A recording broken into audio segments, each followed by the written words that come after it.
পিতা, পুত্র ও পবিত্র আত্মার নামে আমেন। সকলকে জয় যিশু। আপনাদের সকলকে পুনরায় ডিভাইন লাভ নির্জন ধ্যান কেন্দ্রের তরফ থেকে প্রীতি এবং শুভেচ্ছা জানাচ্ছি। আপনারা সকলে ভালো থাকতে, ঈশ্বরের আশীর্বাদে থাকতে, ঈশ্বরের ইচ্ছা অনুসারে এবং প্রেরণা অনুসারে জীবনযাপন করতে প্রার্থনা করছি এবং আপনাদের মঙ্গল কামনা করছি।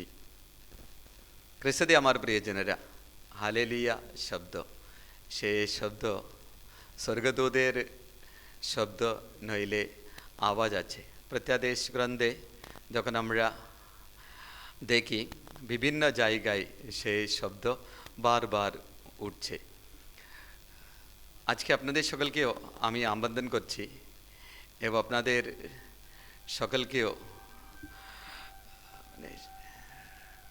স্বাগতম জানাচ্ছি সেই হালেলুয়া শব্দ বারবার বলতে। জীবনের অনুকূল অবস্থায় আমরা হালেলুয়া বলতে পারি, ঈশ্বরকে ধন্যবাদ দিতে পারি।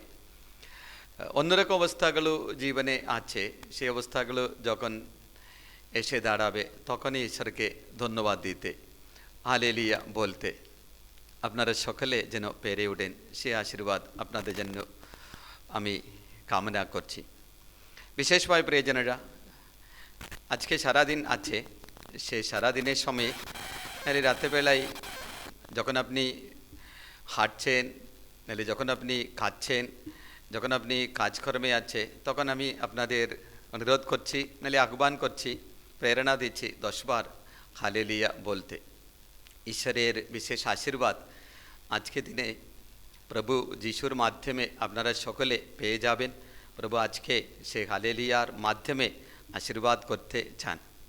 আজকে আমরা আদিপুস্তক অধ্যায় 18, 12 এবং 12 থেকে পদগুলো দেখব প্রিয়জনেরা। 12, 13, 14 আদিপুস্তক অধ্যায় 18, 12, 13, 14 পদগুলো।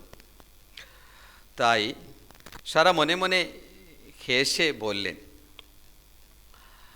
আমার এই জীর্ণ অবস্থায় আমার কি আর তেমন সুখ হবে?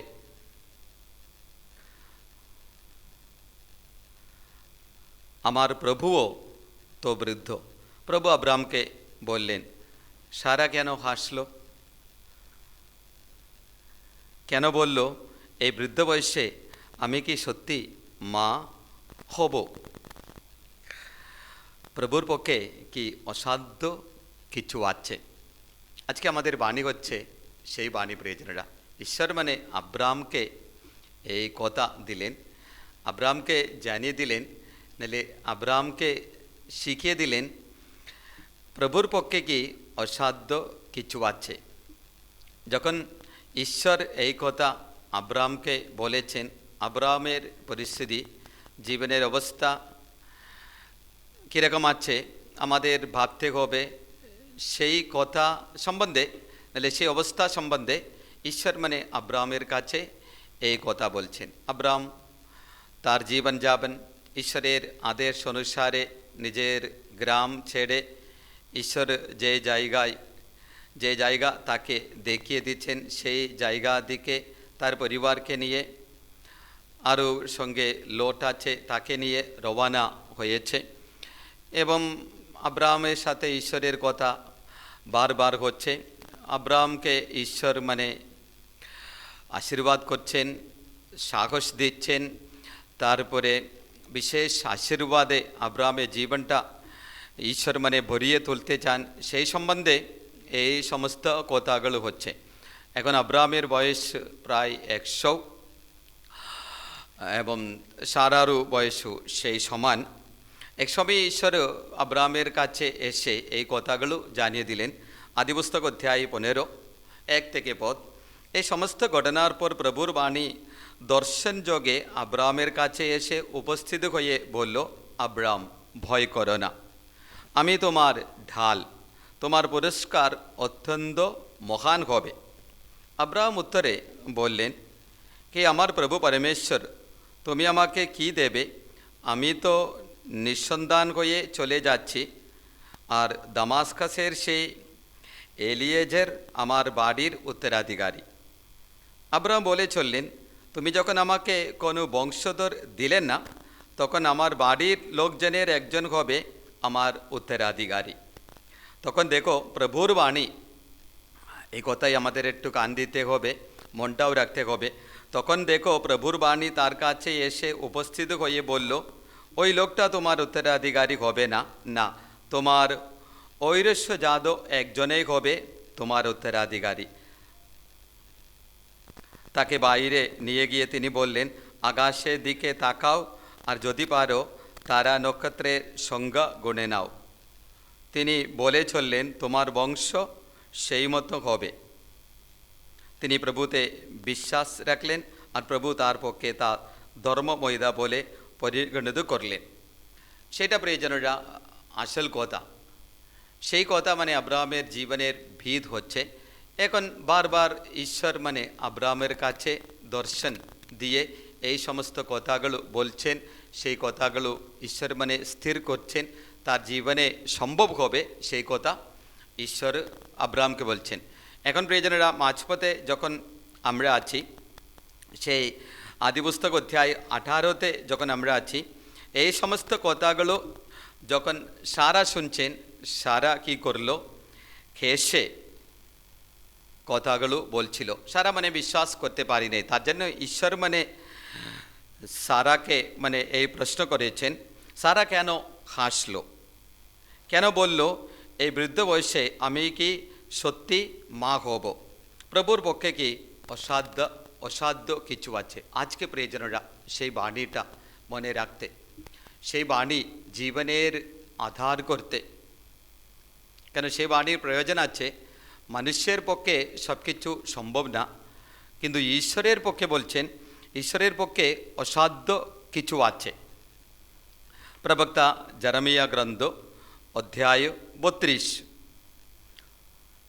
17 পদ প্রিয়জনেরা, আহা প্রভু পরমেশ্বর, দেখো তুমি তো তোমার মহাপরাক্রমে ও প্রসারিত বাহুতে আকাশ ও পৃথিবী নির্মাণ করেছ, তোমার অসাধ্য কিছুই নেই। ঈশ্বরের সম্বন্ধে প্রিয়জনেরা, ঈশ্বরের দিকে এই কথা আমরা সবসময় আরোপ করতে পারি, ঈশ্বরের কাছে অসাধ্য কিছু নেই। তার জন্য বলছেন, আঘা প্রভু পরমেশ্বর, দেখো তুমি তো তোমার মহাপরাক্রমে ও প্রসারিত বাহুতে আকাশ ও পৃথিবী নির্মাণ করেছ, তোমার অসাধ্য কিছুই নেই। সেই কথা প্রিয়জনেরা কোথায় এসে দাঁড়াবে? লূক রচিত মঙ্গল সমাচার অধ্যায় 1, লূক রচিত মঙ্গল সমাচার অধ্যায় 1, 37 পদ প্রিয়জনেরা, যখন গাব্রিয়েল দূত মারিয়ার কাছে আছে, মারিয়াকে বিশেষ আশীর্বাদ এবং বিশেষ কথাগুলো মারিয়ার কাছে গাব্রিয়েল দূত রাখছেন, তখন মারিয়া সেই দূতকে জিজ্ঞাসা করলেন, এ কেমন করে হতে পারবে যখন আমি কোনো পুরুষকে জানি না? উত্তরে দূত তাকে বললেন, পবিত্র আত্মা তোমার উপরে নেমে আসবেন এবং পরাৎপরের পরাক্রম তোমার উপর নিজের ছায়া বিস্তার করবে, আর এজন্য যার জন্ম হবে তিনি পবিত্র হবেন, ঈশ্বরের পুত্র বলে অভিহিত হবেন। আর দেখো আরেকটা চিহ্ন ঈশ্বরের দূত নালে গাব্রিয়েল দূত মারিয়ার কাছে রাখছেন, আর দেখো তোমার আত্মীয়া এলিজাবেথ, সেও বৃদ্ধ বয়সে একটি পুত্রকে গর্ভে ধারণ করেছে। তার এলিজাবেথের জীবনে ইতিমধ্যে সেই আশীর্বাদ এলিজাবেথ পেয়ে গেছেন। মারিয়া এমন একটা বিশেষ আশীর্বাদ পেতে চলেছে। এইসব কিছু, এই দুটো বিষয় নিয়ে গাব্রিয়েল দূত মারিয়ার কাছে কথাগুলো বলছেন। দেখুন, আবার গাব্রিয়েল দূত বললেন, লোকে যাকে বন্ধ বলে ডাকতো তার 6 মাস চলছে, ইতিমধ্যে এলিজাবেথ গর্ভধারণ করেছে। তারপরে প্রিয়জনেরা গাব্রিয়েল দূত কথাগুলো এইভাবে সংগ্রহ করছেন, কারণ ঈশ্বরের পক্ষে অসাধ্য কিছুই নেই। আজকে প্রিয়জনেরা সেই বাণী আমাদের কুটি করে, সেই বাণীতে প্রিয়জনেরা জীবন আছে। সেই বাণী আপনাদেরও জীবনে, পরিবারে আশীর্বাদ প্রদান করবে, তার জন্য সেই বাণীটা উচ্চারণ করতে প্রিয়জনেরা। সেই বাণী উচ্চারণ করতে পারলে ঈশ্বরকে আপনি মনে করেন, ঈশ্বরের উপর সব কিছু, সমস্ত অধিকার এবং সমস্ত শক্তি ঈশ্বরের উপর প্রিয়জনেরা রেখে আপনি কথাগুলো বলছেন।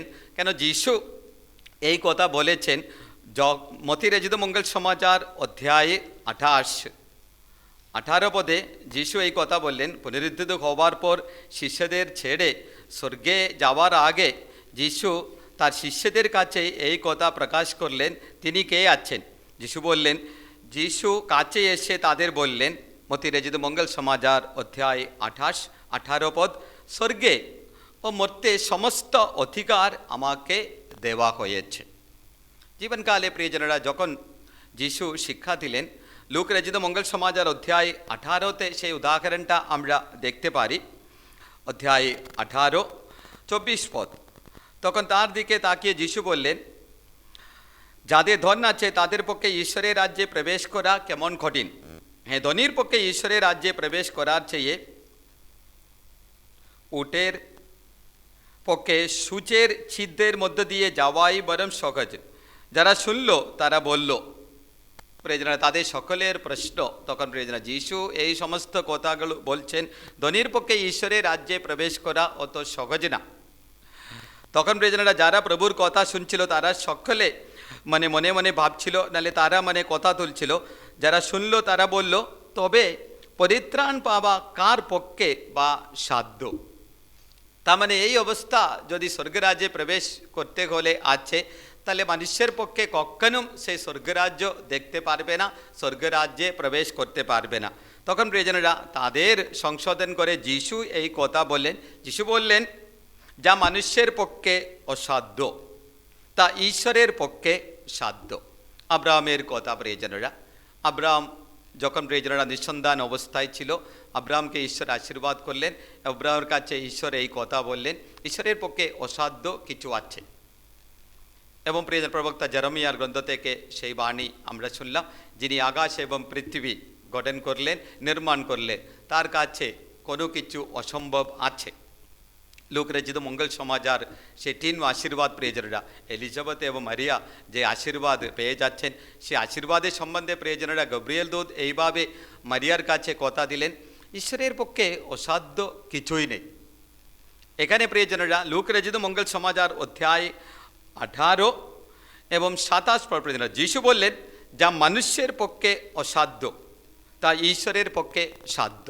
পার্থক্য এখন আমাদের বুঝতে হবে প্রিয়জনেরা। মানুষের পক্ষে এখনো কিছু না কিছু অবস্থা আছে সম্ভব না প্রিয়জনেরা, করতে পারবে না। কিছু কিছু অবস্থা প্রিয়জনেরা, মৃত্যু মানুষ কখনো বন্ধ করতে পারবে না। এবং জীবনকেও প্রিয়জনেরা, ঈশ্বর যদি জীবনটাকে বন্ধ করে রাখলে প্রিয়জনেরা পৃথিবীতে জীবনের উদ্ভব হবে না। তার জন্য আমি বলছি কিছু কিছু অবস্থা মানুষের পক্ষে প্রিয়জনেরা সাধ্য না। তার জন্য প্রভু কথাগুলো বললেন, যা মানুষের পক্ষে অসাধ্য তা ঈশ্বরের পক্ষে সাধ্য। সেই বাণীটা বিশ্বাস করতে প্রিয়জনেরা, কেন ঈশ্বরের প্রিয়জনেরা জীবনের করার কিছু আছে। ঈশ্বর যদি না করলে আমাদের পক্ষে প্রিয়জনেরা সেই অবস্থাগুলো আমরা পেতে পারি না, প্রিয়জনেরা সেই আশীর্বাদ আমরা উপলব্ধি করতে পারি না। তার জন্য ঈশ্বরের বিশ্বাসী করতে প্রিয়জনেরা, ঈশ্বরের উপর ভরসা রাখতে। কেন ঈশ্বর আমাদের জীবনে না করলে, ঈশ্বরে আমাদের জীবনে কাজ না করলে আমাদের জীবনে কিছু না কিছু অবস্থাগুলো ভালো হবে না, কিছু না কিছু অবস্থাগুলো বন্ধ হয়ে যাবে। তার জন্য যিশু আজকে প্রিয়জনেরা আমাদেরও শেখাতে চান, যা মানুষের পক্ষে অসাধ্য ঈশ্বরের পক্ষে সাধ্য আছে। ঈশ্বরের কাজকর্মে আমরা বিশ্বাস করি প্রিয়জনেরা। ঈশ্বর এখনো পৃথিবীতে মানুষের মাধ্যমে কাজ করতে চান। সেই কাজগুলো আমাদের জীবনে যেন আমরা পেতে পারি, নিতে পারি।